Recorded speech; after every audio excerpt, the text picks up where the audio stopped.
لله الحمد لله رب العالمين والعاقبة للمتقين ولا عدوان إلا على الظالمين.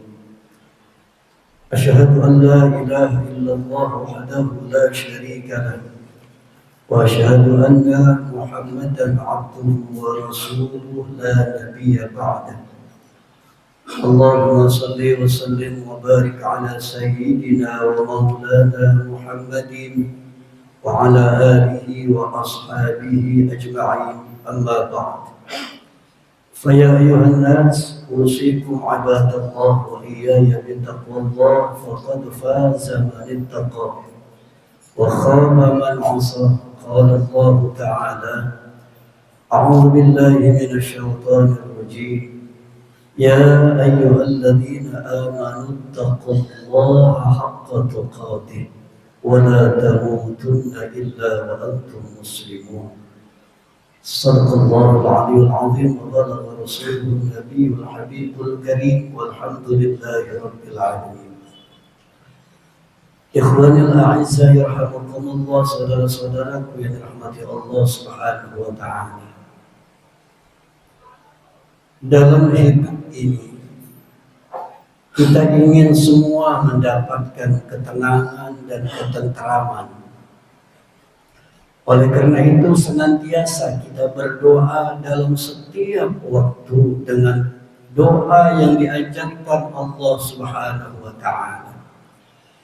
Rabbana atina fid dunya hasanah wa fil akhirati hasanah wa qina adzabannar.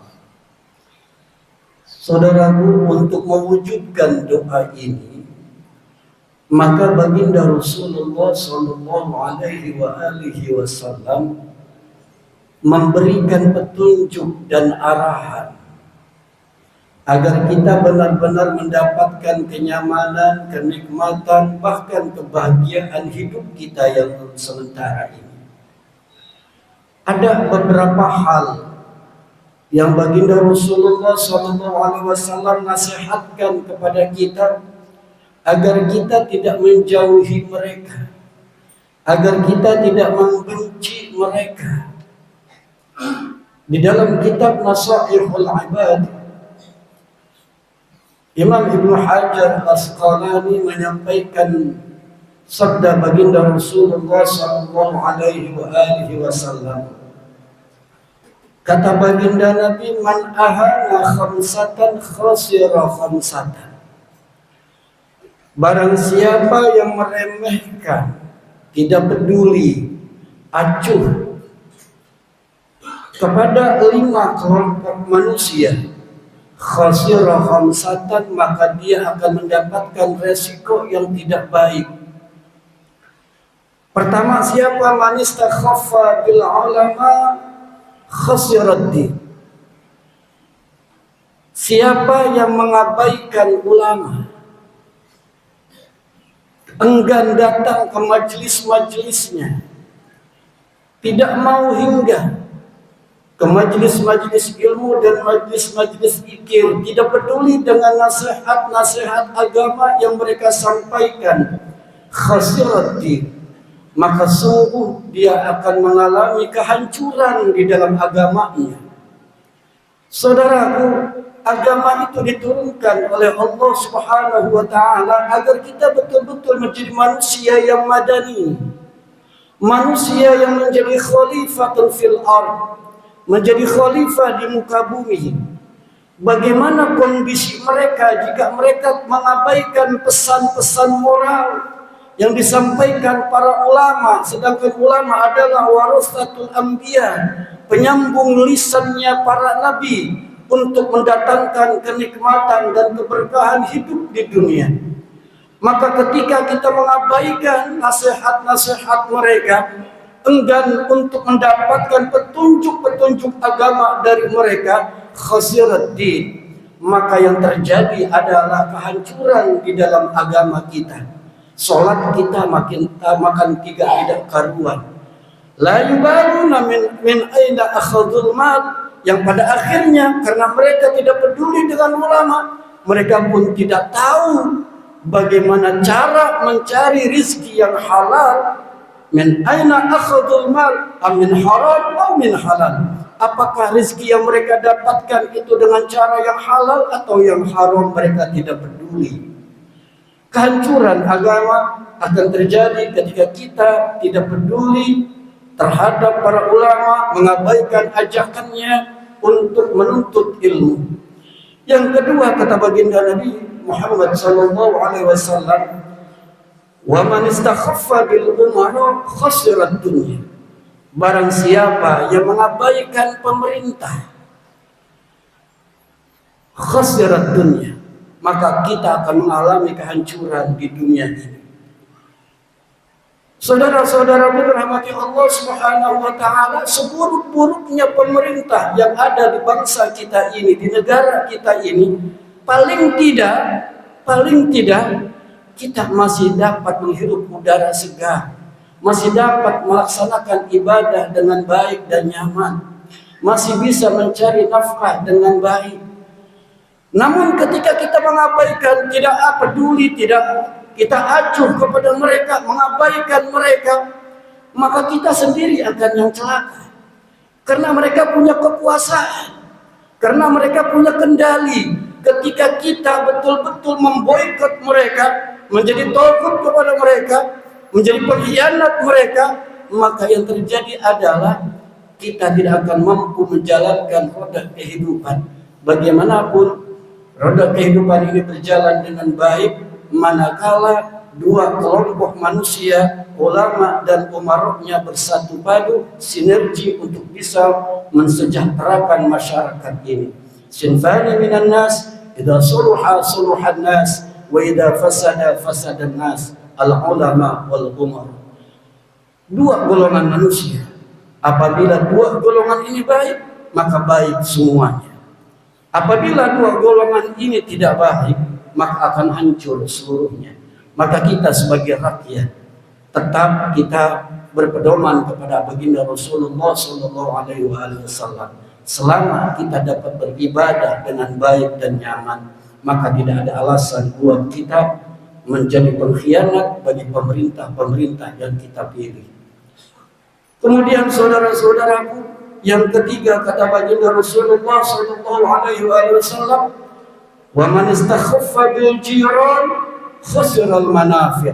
Pesan baginda Nabi, siapa orang yang selalu bermusuhan dengan tetangganya, selalu saja ribut dengan tetangganya, tidak ada keharmonisan di dalam bertetangga, khasiral manafi', maka dia tidak akan pernah mendapatkan kebaikan di tempat tinggalnya. Saudara-saudaraku dirahmati Allah Subhanahu wa taala, maka itu dikatakan al-jar qabla dar. Ketika kita akan mendirikan bangunan rumah, perhatikan dulu tetangga-tetangga kita siapa, agar kita dapat hidup berdampingan mereka dengan nyaman. Tidak peduli agamanya apa, yang terpenting adalah bagaimana sikap sosialnya dengan baik. Andai dia seorang kafir, seorang non-muslim, namun dia tetap menghargai dan menghormati hak-hak beragama, maka dia seorang non-muslim yang wajib kita lindungi dan kita hormati. Saudara-saudara dirahmati Allah Subhanahu wa taala, maka di sini baginda Rasulullah SAW bersumpah dengan satu hadis yang luar biasa dahsyatnya. Apa kata baginda Rasulullah? Walladhi nafsi biyadihi la yu'minu 'abdun hatta yuhibba li jarihi ma yuhibbu li nafsihi. Kata baginda Nabi, demi Allah, demi zatku yang berada dalam genggaman kekuasaan Allah, la yu'minu 'abdun, tidaklah sempurna iman seseorang, hatta yuhibba li jarihi, hingga dia mencintai tetangganya, ma yuhibbu li nafsi, sebagaimana dia mencintai diri sendiri. Inilah kerabat terdekat kita. Kerabat terdekat kita adalah tetangga. Manakala kita mampu menjalin hubungan dengan baik dengan tetangga-tetangga kita, maka lingkungan itu akan menjadi berkah. Tapi ketika kita bermusuhan, kita bersengketa, maka yang terjadi tidak ada kemanfaatan, tidak ada kebaikan di dalam kehidupan kita. Kemudian baginda Rasulullah SAW yang keempat berkata, wa man istakhaffa bil aqriba khasiral mawaddah. Siapa orang yang meremehkan, mengabaikan saudara-saudara kandungnya, khasiral mawaddah, maka dia akan kehilangan kecintaan kepada keluarganya. Saudara-saudaraku yang rahmati Allah, adanya pernikahan adalah dalam rangka memperbanyak keturunan umat baginda Rasulullah SAW. Yang dengan itu terjadi, semakin banyaklah pengikut umat Nabi Muhammad SAW. Yang kemudian terjalinlah mawaddah. Maka ketika seorang memiliki saudara sekandung, serahim, namun tidak saling menghormati dan menghargai serta menyayangi, maka yang terjadi adalah pengkhianatan kepada orang tuanya.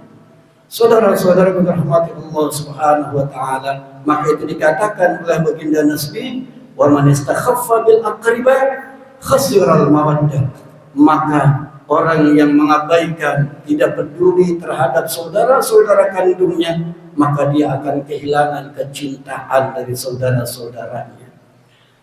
Kemudian terakhir kata baginda Nabi, wa man istakhaffa bi ahli khasira bal ma'isha. Siapa orang yang mengabaikan istrinya, keluarganya, tidak peduli dengan keluarganya, zalim dia terhadap hak-hak istrinya dan anak-anaknya, khasira bal ma'isha, maka Allah akan timpahkan kesulitan-kesulitan dalam pencari menafkahnya. Saudara-saudara dirahmati Allah Subhanahu wa taala, sulit kita mendapatkan rezeki. Boleh jadi ada kezuliman yang kita lakukan kepada istri kita. Sulit kita mendapatkan rezeki yang halal, boleh jadi ada kezuliman kepada anak-anak kita. Zalim secara agama yang boleh jadi sebagai kewajiban seorang ayah terhadap anaknya yang harus melindunginya di dunia maupun di akhirat, tapi ternyata tidak balance, tidak berimbang, hanya mampu melindungi dunia tapi tidak akhiratnya, agamanya tidak diperhatikan, memuaskan urusan dunia kepada istri-istrinya namun melupakan urusan akhiratnya. Itu pun juga adalah bagian daripada man istakhaffa bil ahli, orang yang meremehkan keluarganya dengan tidak memberikan hak-hak mereka. Saudara-saudara yang dirahmati Allah Subhanahu wa taala, itulah 5 pesan baginda Nabi Muhammad SAW agar kita perhatikan demi terwujudnya kenikmatan hidup kita di dunia hingga di akhirat kelak. Amin ya rabbal alamin. Inna ahsanal kalami kalamullah al-malikil mannan wa bi qawli yaqul muhtadun a'udzu billahi minasy syaithanir rajim. Bismillahirrahmanirrahim. Wal 'asr innal insana lafi khusr illa alladhina amanu wa 'amilus shalihat wa tawassaw bil haqq wa tawassaw bis sabr. Barakallahu wa lakum fil Qur'anil Karim wa nafa'ani wa iyyakum bima fihi minal ayati wa dhikril hakim wa taqabbal minni wa minkum tilawatahu innahu huwal ghafurur rahim.